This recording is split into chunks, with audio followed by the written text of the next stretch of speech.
Hey, this is Bruce Cook, and this is yet another update about my fence that I made in my backyard.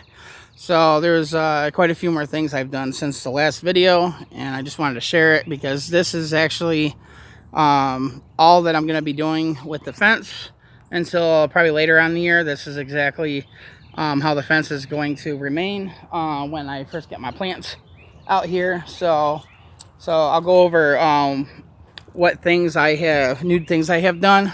So first, we'll start with the door. So since the last video, the things I've changed about it was one is I did mention this in the last video that I was going to be adding an R section of that dog cage to this. So now it's up a bit higher, and there's no chance of our dog here jumping over it. So I don't know if she'd be tempted to do something like that, but I know those plant containers are really tempting to her. So I never know what she's willing to do to get her teeth onto those things. But anyways, so I got this attached to the top of here. I also have a new way that I unlock this fence. So as you see, I got these little white hooks running down the lower half of this post. And I actually do have a metal, like a little metal pole in the ground down there. So what I did was I took a really tall plant stake. So as you see, I pulled it up and down through that thing. Ignore this for a second. So I'll open this up. As you see, this thing opens and shuts, swinging on that hinge over there. So you got that little thing down there that the bottom of the plant stake goes into, and obviously, like I said, this goes up and down. You just pull it out, and when I need to go in here, I'll just set that on there. That way, it keeps it from falling. And then this thing, I'll show you from the outside. So I use this once I go on the inside. I use this just to keep the door shut while I'm working in there, so the dog doesn't come inside with me. So that's one change I made to it. Another is obviously I got more fence posts. Now, I mean, this isn't the prettiest thing right now. You can laugh if you want. As I said before, I'm doing what I can with what I have to work with. So during the year, as I can afford it, I'll be replacing, if I feel like it, replacing some of these posts. I would really like to just get a bunch of these 4x4s, but those are going to cost me $10 a pop. So these things are $10 at Home Depot for 8 feet of them. And say what I really need is like 5.5 or 6 feet tall, pieces, or 6 feet long pieces, and then I have the I don't know, a good couple feet of them going into the ground. But at the moment, I have to focus on spending my money on other things like soil. That's my main focus now. But I would like to get all these replaced if I can, so it'll look nicer. I want to get those little lights that are solar powered. That'd be really cool to get those around here. So I just I've been using old lumber. I took one of my old plant stands or plant shelves that I built a couple years ago. I just finally pulled it out of the shed. I was never going to use it again anyways. Pulled it out of the shed, disassembled it, and just repurposed the wood. Some of these pieces of wood I had to connect with each other to get the length that I needed, so I could have something close to 4 feet tall sticking out of the ground, and then a couple feet going into the ground just to keep them sturdy. So I did that, and I did that with many of these things. But it is, I know it's ugly right now, but it's gonna hopefully keep our dog out, Roxy, our dog. And you probably couldn't help but notice all these plant containers that are scattered in here.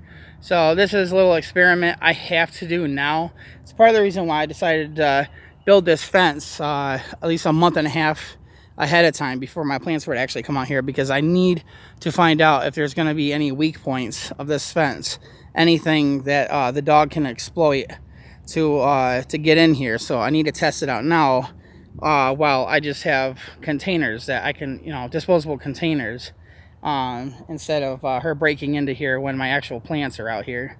So I'm actually hoping, if our dog is destined to get in here, break into here, that she does it, and that she does it as soon as possible, so I can address whatever is faulty about this fence. But I do not believe there's any way she's going to get under the fence. I have obstruction that goes into the ground, almost 2 feet into the ground around here. Well, it's about a foot deep in the ground, so it would take her way too much time to dig underneath the fence to get through there. I'll end up finding the soil being disturbed way before she could get through there. And then on top of that, the fence is also going into the ground at about 8 inches itself.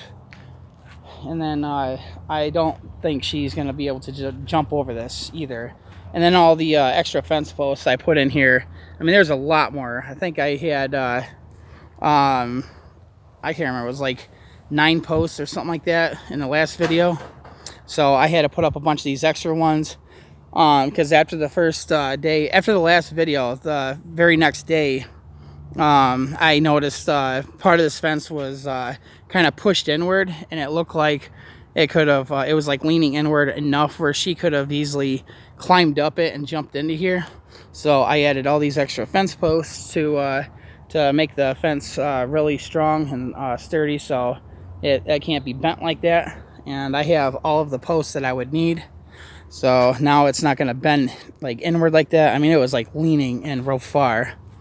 But yeah, so I got the plant containers, back to those things. I have them in there to tempt her. So, because, I mean, like I said, if she is destined to get in here one way or another, I want her to be tempted by these and then not by, and get in here and not by my actual plants. Because she's not really interested in the plants themselves. She's interested in the containers. Our other 3 dogs that we had before Roxy came here, they did the same thing. I would find my plants pulled out of the containers, and the containers would be all chewed up. And once in a while, the dogs would take it out on the plants as well. And she did that with quite a few of my plants. I wouldn't just find the containers all chewed up. There was a few plants that were chewed up as well by the time I found them. So, and these ones I don't care for. Those are quart-sized containers that I had my plants in when they were out front. They're the ones I got ripped off, by a guy on eBay who advertised them as 1-gallon containers. He said nothing about them being quart-sized containers. I should have known better that the price was too good to be true on these things, the deal I got them for. And I was desperate to get my plants out of my my grow box last year. They had to go outside. I had to get them out of my bedroom. And I didn't have money to buy, I barely able to afford these, so that's why I ended up rolling with these last year. But I mean, I don't know what else I'm going to use them. I could use them for. I'm sure I could figure something out. Like if I might grow like peppermint or spearmint plants or whatever. That's supposed to be good for deterring certain insects from bothering the plants. Another thing I am going to be doing inside of here, like I said, the fence is fine right now. I am going to be tilling up and getting rid of all this grass in here. Then I will be putting a black weed blocking cloth down in the ground, so I don't have to worry about weeds getting in here. And then I'm going to be putting a bunch of that ortho bug killing granulates in there, and that'll keep other certain insects from getting in here and wreaking havoc on my plants like they did last year. And I am thinking of putting mulch in here. So, but I don't know if that's going to benefit anything. I thought it would look pretty, and it would make this area smell good as well. But, yep, this is the results of all my work this last week and a half with this. And this is how it's going to appear when I finally put my plants out here. So, this is late February. It's February 22nd. And it's going to be like somewhere around mid-April. I'll be finally transplanting and getting my plants all out here. But anyways, hope you guys enjoyed the video, and I will see you in the next one.